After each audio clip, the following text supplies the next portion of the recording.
किसी ने पहले ही निवेदन किया था। आदरणीय महात्मा अमन जी आगरा से ये स्पीच रूप में अपने भाव प्रकट करेंगे। साध संगत जी, प्यार से कहना धन्यकार जी। साध संगत जी, मनुष्य जन्म परमात्मा की प्राप्ति के लिए मिला है और परमात्मा को देखना ही मनुष्य जन्म का उद्देश्य है। लेकिन आज का इंसान माया में इतना लिप्त हो गया है कि वह भूल गया है कि उसे किस दिशा में जाना है। तभी ये संदेश मानव के लिए कहा जाता है कि बड़े भाग मानुष तन पावा, सुर दुर्लभ सदग्रंथन गावा, कि बड़े भागों से 84 लाख योनियों के बाद ये मनुष्य का जन्म मिला है और ये मनुष्य का जन्म केवल और केवल परमात्मा की प्राप्ति के लिए मिला है। जिसकी बंदगी करते हैं, जिसकी इबादत करते हैं, जिस पे विश्वास करते हैं, उसको पहले जान तो लें। तभी कहा भी गया है साध संगत जी कि जिसकी भक्ति, जिसकी पूजा, उसका ज्ञान जरूरी है। कहे हर देव की पहले ईश्वर की पहचान जरूरी है। अगर किसी अनजान व्यक्ति को कहा जाए कि आप मेरे माता पिता का ध्यान करें, तो क्या वह मेरे माता पिता का ध्यान कर पाएगा? नहीं कर पाएगा, क्योंकि उसने मेरे माता पिता को देखा ही नहीं है।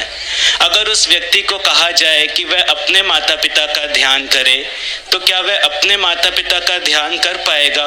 बिल्कुल कर पाएगा, क्योंकि उसने अपने माता पिता को देखा है।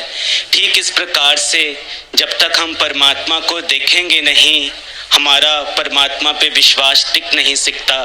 तभी कहा भी है कि जाने बिन ना होए प्रतीति, बिन प्रतीत ना होए प्रीति, प्रीत बिना नहीं भक्ति दृढ़ाई, जिमी खगपति जल के चिकनाई। कि जब तक परमात्मा को देखा नहीं है, परमात्मा से कभी प्यार नहीं हो सकता।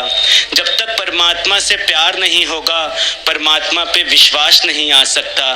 जब तक परमात्मा पे विश्वास नहीं आएगा, हमारी भक्ति में दृढ़ता नहीं आ सकती।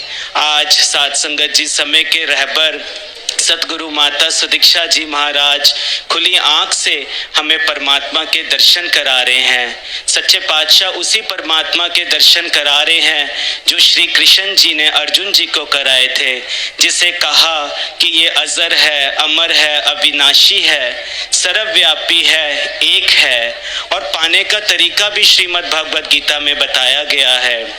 तद्विधि प्रणिपातेन परिप्रश्नेन सेव्या उपदेशन्ति ते ज्ञानम ज्ञानिन्स तत्वदर्शिना। अगर परमात्मा को देखना चाहते हो तो किसी तत्वदर्शी ज्ञानी महात्मा के पास जाकर उनको भली भांति दंडवत प्रणाम करने से, उनकी सेवा करने से और छल कपट छोड़कर सरलता पूर्वक प्रश्न करने से। क्या प्रश्न? कि हे महात्मा जी, मुझे परमात्मा के दर्शन करा दीजिए। तो वह तत्वदर्शी महात्मा हमें परमात्मा के दर्शन करा देंगे। आज समय के रहबर सतगुरु माता सुदीक्षा जी महाराज हमें कण कण में रमा हुआ राम के दर्शन करा रहे हैं। और जब परमात्मा को देख लेते हैं, फिर हमारी आत्मा का कल्याण हो जाता है। हम 84 लाख योनियों के बंधनों से मुक्त हो जाते हैं। आज सतगुरु हमें प्यार, नम्रता, सहनशीलता सिखा रहे हैं। किस प्रकार से जीवन ग्रस्त में जीना है, किस प्रकार से समाज में जीना है, किस प्रकार से बंदगी करनी है, किस तरीके से प्यार करना है। ब्रह्म ज्ञान तो दिया ही दिया, लेकिन भक्ति के साथ संगत जी टिप्स भी दे दिए कि किस प्रकार से जीवन भी जीना है। आज साथ संगत जी अगर हम नम्रता के भाव से जीवन जीते हैं तो फिर बहुत ऊपर साथ संगत जी उठते चले जाते हैं। जैसे साथ संगत जी किराने की दुकान में जब किराने वाला सुबह अपनी दुकान खोलता है और अपनी दुकान की सफाई करता है, तो जो तराजू होते हैं तराजू की भी सफाई करता है। और साथ संगत जी जो बाट होते हैं जिससे वह तोलता है, उनकी भी सफाई करता है। तो जो सबसे बड़ा बाट होता है 2 किलो का, उसको सबसे नीचे रखता है, उसके ऊपर 1 किलो वाला बांट रखता है, उसके ऊपर फिर आधा किलो वाला बांट रखता है, फिर 100 ग्राम का बांट रखता है, 50 ग्राम का बांट और ऊपर रख देता है, फिर सबसे ऊपर एक छोटा सा बांट जो 10 ग्राम का होता है, पीतल का होता है, चमक रहा होता है, उसको सबसे ऊपर रख देता है। कहने का भाव, छोटा बांट सबसे ऊपर, छोटा बांट सबसे ऊपर। जो अपने आप को छोटा मानते हैं वही भक्ति की ऊंचाइयों पे जाते हैं, जो अपने आप को नम्र मानते हैं वही गुरु को समर्पित हो जाते हैं। कहा भी है कि सदा नम्रता मन में गारो, ये सतगुरु का कहना है। और यही साध संगत जी गुरबाणी में भी लिखा है कि आपस को जो जाने नीचा, सोई घड़िए सबते ऊंचा। जो अपने आप को निमाना मान लेता है, संतों की चरण धूल मान लेता है, वही साध संगत जी आगे चलता चला जाता है। तो साध संगत जी जो सतगुरु की बात को मानते चले जाते हैं वो अपना जीवन सार्थक करते चले जाते हैं। जो गुरुमत में रहते हैं वही साध संगत जी भक्ति मार्ग पे आगे से आगे बढ़ते चले जाते हैं। संसार में जितनी भी चीजें हैं हम किसी ना किसी से करवा सकते हैं। किसी को अगर अपने बच्चों को पढ़ाना नहीं आता वो ट्यूशन टीचर लगा देते हैं और बच्चों को पढ़वा लेते हैं। दिवाली का समय होता है, सब अपने अपने घरों की पुताई करते हैं, लेकिन जिनको पेंट करना नहीं आता वो बाहर से पेंटर को बुला लेते हैं, पेंट करवा लेते हैं। जिनको गाड़ी चलानी आती है वो स्वयं चलाते हैं, जिनको नहीं चलानी आती वो कोई ड्राइवर हायर कर लेते हैं। संसार में जितनी भी चीजें हैं किसी ना किसी से करवाई जा सकती हैं, लेकिन क्या भक्ति भी किसी से करवाई जा सकती है कि आज मैं भक्ति नहीं कर रहा, आज सेवा सिमरन सत्संग नहीं कर रहा, आप मेरे जगह चले जाएं आपको उसका फल मिलेगा?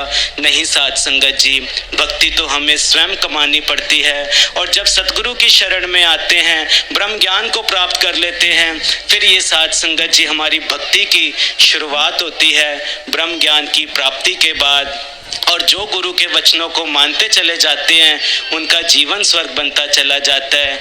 जैसे एक माता पिता, उनका बच्चा कुछ काम नहीं करता था, छोटा था, तो माता पिता सोचते हैं कि बच्चे को गुरुकुल में दाखिला दिला देते हैं, वहाँ गुरु के सुपरविजन में रहेगा तो अच्छी बातें सीख जाएगा।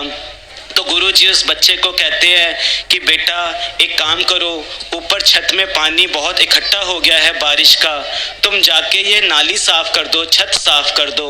तो वो बच्चा आगे से कहता है कि गुरुजी अगर मैं छत पे चला गया तो मैं आपसे ऊपर हो जाऊंगा और आप नीचे हो जाएंगे, तो ये चीज़ शोभा नहीं देती। फिर दोपहर होती है, गुरु कहते हैं कि बेटा शाम को लंगर बनाना है, एक काम करो जंगल से लकड़ियाँ ले आओ। वो साध संगत जी बच्चा फिर कहता है कि गुरुजी अगर मैं जंगल में लकड़ियां लेने के लिए चला गया तो फिर आपकी तरफ मेरी पीठ हो जाएगी, और आपकी तरफ मेरी पीठ हो ये चीज भी शोभा नहीं देती। तो गुरुजी फिर रात होती है, कहते हैं कि बेटा लंगर बन गया, अब तुम लंगर कर लो। तो कहता है कि गुरुजी मैंने आपकी 2 बातें तो मना कर दी, अब तीसरी बात भी मना कर दूंगा तो आप नाराज हो जाएंगे, इसीलिए मैं लंगर कर लेता हूँ। साध संगत जी हम भी सोचें कहीं हम भी ऐसा जीवन तो नहीं जी रहे। आप तो संत महात्मा ब्रह्म ज्ञानी दास अपने लिए सोचे कि कहीं मैं भी ऐसा जीवन तो नहीं जी रहा जिसमें मेरे स्वार्थ की पूर्ति होती है, उस बात को मैं गुरु की मान लेता हूँ। जिसमें मेरी पूर्ति नहीं होती उसमें मैं संसार की तरफ हो जाता हूँ। नहीं साध संगत जी, जो गुरु के वचनों को मानते हैं उन्हीं के जीवन का कल्याण होता है। जो गुरु के वचनों को मानते हैं उन्हीं का लोक सुखी परलोक सुहेला होता है। जो गुरुमत के सांचे में रहते हैं वही भक्ति मार्ग में आगे से आगे बढ़ते चले जाते हैं। तभी कहा भी है कि मन मत डुबोए गुरुमत तारे, तू चल ना मेरे मन गुरु के सहारे। तो साध संगत जी जो भी वचन सतगुरु माता सुदीक्षा जी महाराज के आते हैं, समय के रहबर है साध संगत जी, दयालु पातशाह है, सभी को ब्रह्म ज्ञान दे रहा है साध संगत जी। कोई समय नहीं लगता साध संगत जी, बार बार ये आवाज दी जाती है कि आप परमात्मा के दर्शन कर लो, एक क्षण में आपको परमात्मा दिखा दिया जाएगा। दयालु पातशाह है साध संगत जी, कृपा करो जो भी वचन सतगुरु माता सुदीक्षा जी महाराज के आते हैं, आदरणीय राजपिता जी के आते हैं, वो हमारे भले के लिए होते हैं। हम उस गुरमत के सांचे में ढल के अपना जीवन व्यतीत करते चले जाएं, सत सत करते चले जाएं साध संगत जी। और हमेशा अपनी औकात को और गुरु की सौगात को साथ संगत जी याद रखें। हमारी औकात तो पानी में जैसे बुलबुला होता है, समुद्र में बुलबुला होता है, उसकी तरह है। तो अगर वो बुलबुला ऊपर भी उठ रहा है तो उसका आधार समुद्र है साथ संगत जी। अगर कोई गुरसिक उत्तम है तो उसका आधार भी सतगुरु निरंकार है। हम साथ संगत जी अपनी औकात को, गुरु की सौगात को ना भूलें और जैसे जैसे वचन आते चले जाएं, सच सच करके मानते चले जाएं। दास तो बहुत छोटा बच्चा, आप संतों की चरण धूल है, अपने लिए सतगुरु से यही आशीर्वाद मांगता है कि सच्चे पातशाह कृपा करना, अंतिम श्वास तक तोड़ निभ जाए, सुमत बख्शना, भक्ति का दान देना।